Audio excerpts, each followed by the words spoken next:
दास की प्रार्थना इन साधु संत फकीरों से जो गुरु बने बैठे हैं, ठीक है उनका उद्देश्य भले ही अच्छा होगा, लेकिन वो परिचित नहीं है, कुमार्ग पर जा रहे हैं, स्वयं भी वापस आवे, अपने शिष्यों से भी कह दें कि ज्ञान हमारा ठीक नहीं है, वास्तव में ठीक नहीं है, नहीं तो जनता को तो पता लगेगा ही लगेगा। ऐसा कहने से ये संत अब बाहर मुक्त हो जाएंगे जो आज गुरु बने बैठे हैं, झूठे पासपोर्ट बना रहे हैं, अंत में इनको बड़ी भयंकर मार पड़ेगी। दास इनके हित में कह रहा है, कोई इनका दुश्मन नहीं है, एक मित्र के रूप में काम कर रहा हूं सबके।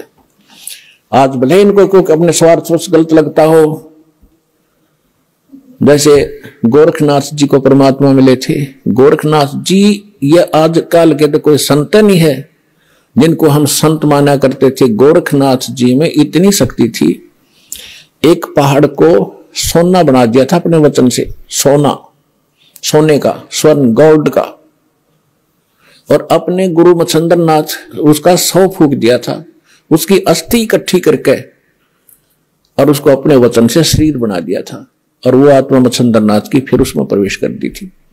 और फिर भी बोला हुआ था, फिर भी मोक्ष नहीं था उसका। अपने आत्माओं तब तक परमात्मा मिले थे उनको, और कहा था कि गोरखनाथ में सभी का गुरु हुआ, सबका एकमात्र गुरु मैं हूं पूरे विश्व में। ये संत भाषा है, क्योंकि ये पद्य भाग के अंदर अपने राग के अनुसार बोला जाता है। कहा कि गोरखनाथ में सबन का गुरु हुआ। अब गोरखनाथ जी क्या कहते हैं, तेरा वचन में लग गए कड़ुआ, कि आप जो कह रहे हो मेरे अतिरिक्त कोई संसार में गुरु नहीं है, तो मुझे आपका ये वचन अच्छा नहीं लग रहा, कड़ुआ लग रहा है, बुरा लगता है। तो परमात्मा कहते हैं, कड़ुआ लगे सो मीठा होई, हमारी बात पतीजे जोई, कि मेरे ज्ञान पर विश्वास कर लोगे, एक दिन ये जो कड़ुआ आज आपको लग रहा है एक दिन मीठा लगेगा।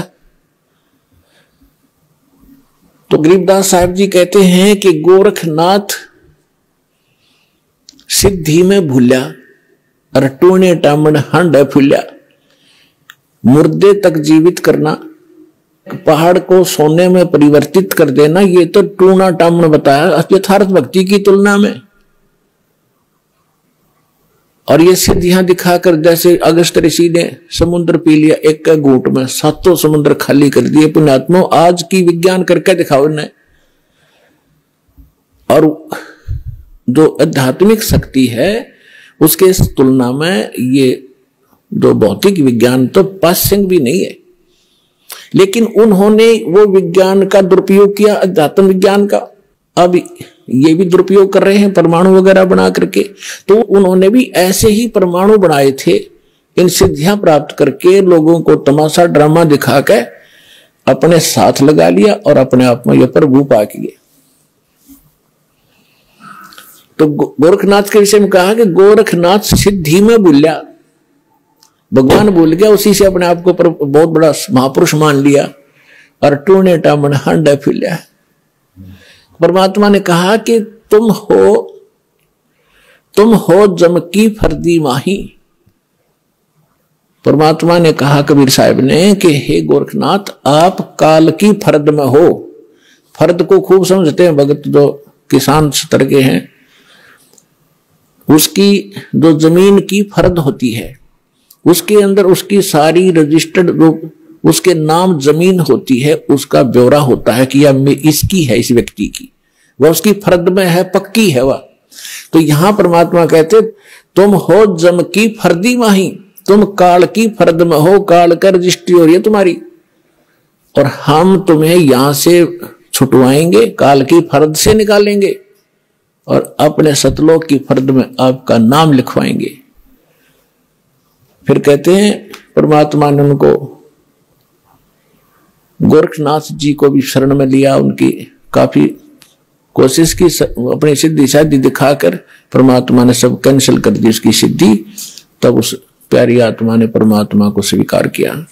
तो कहने का भाव यह है, दास जो आज ज्ञान दे रहा है, वैसे किसी को कड़वा लगे, लेकिन समझ में आओगी ना जो बात, आपने बहुत बढ़िया लगेंगी सारी कहानी। तो इन महापुरुषों ने परमात्मा को बताया कि अनंत कोट ब्रह्मांड का एक रति नहीं भारे, सतगुरु पुरुष कबीर हैं ये कुल के सिरजनहारे, गरीबदास साहिब जी ने कहा। हम सुल्तानी नानक तारे दादू को उपदेश दिया, जात जुलाहा भेद न पाया वो काशी माहे कबीर हुआ। अब ये भी प्रमाणित कर दिया इन प्रत्यक्ष दृष्टाओं ने कि हु इज गॉड, वो परमात्मा है कौन, कि जो काशी में एक धानक का काम करा करते जुलाहे का, वो काशी में वो परमात्मा है। और यही नानक साहिब जी ने कह दिया, भाई सूरत मुल्की वेश ए ठगवाड़ा ठगी देश, खरासियाना बहुता बार देखो धानक रूप रहा करता है। अपने आत्माओं जो उन महापुरुषों ने सचखंड में देखा मालिक को, जिसके लिए भटक रहे हम असंख्य युगों से, राजाओं ने राज त्याग दिया, साधकों ने सारा शरीर गाड़ दिया उस मालिक के पाने के लिए, उनके शरीर पर दीमक चढ़ गई, और जिनको परमात्मा मिल गया सहज में खुद आकर ले गया, वापस छोड़ा सारा सचखंड दिखाकर, और फिर वो सामने बैठा, तो वो महापुरुष की उस सतीथि को ना तो हम बयान कर सकते जो उनको महसूस हुआ होगा। हम तो एक रूढ़िवादी बन गए कि हमारे गुरु का कोई गुरु नहीं था, और वो कहते हैं गुरु बिन मोक्ष नहीं हो सकता। सैकड़ों जगह गुरु नानक देव जी ने खुद कहा है कि गुरु मिला तो शुद्धि पाई, गुरु मिला तो दीक्षा लीनी। और ये स्पष्ट कर दिया कि गरीबदास साहिब जी को परमात्मा तो वाणी दी द्वारा, उसमें स्पष्ट किया है कि हम सुल्तानी नानक तारे दादू को उपदेश दिया, और जात दुलाहा भेद नहीं पाया काशी माए कबीर हुआ। और